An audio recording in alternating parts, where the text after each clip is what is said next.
Google Pixel 8 line to benefit greatly from upgrades to the Tensor G3 SoC. 2 years ago, Google introduced Tensor, its first custom SoC for smartphones. Thanks to an enduring partnership with Samsung's semiconductor division and its own engineering talent, we're now on our second-generation unique Tensor chip, the latest of which powers the Pixel 7 series.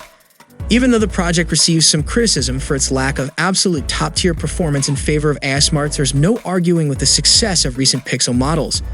Tensor has freed Google to leverage its AI expertise and build brand new experiences that would otherwise be impossible, which have become core to the Pixel's identity. Thanks to a source inside Google, we've gained a lot of insight into the upcoming Google Pixel 8 series of phones, as well as the SoC that will power them, Tensor G3. With this, Google's finally putting more up-to-date cores in the chip. The entire CPU block has been re-architected to use 2022 ARM 9 cores. The core layout has also been modified. Gone is the unusual 4+2+2 setup, and in its place, Google put in an even weirder one. The Tensor G3 will feature 9 CPU cores, 4 little Cortex A510, 4 Cortex A715, and a single Cortex X3, all while raising the frequencies compared to previous generations.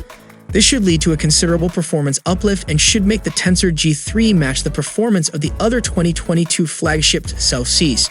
We'll have to see if the Pixel 8's cooling solutions can handle all these large cores while running at full power. The move to ARM 9 also allows Google to implement new security technologies. The Pixel 8 will feature ARM's memory tagging extensions, MTE, which can prevent some memory-based attacks. Other phones already support MTE in hardware but haven't enabled it in Android. The Pixel 8 bootloader looks to be the first to implement this interface, and users will get to enjoy a 64-bit only experience. Graphics has always been a focus of Google's Tensor lineup, even if the latest Tensor G2 doesn't top the performance benchmarks. While this configuration should help the Tensor 3 track the performance of the Snapdragon 8 Gen 2, it won't be as powerful as the upcoming Snapdragon 8 Gen 3 and MediaTek's next flagship smartphone chipset. As a result, game players might see more realistic lighting, reflections, and shadows thanks to ray tracing. Tensor G3 finally upgrades the video block. That means it can support 8K up to 30 FPS.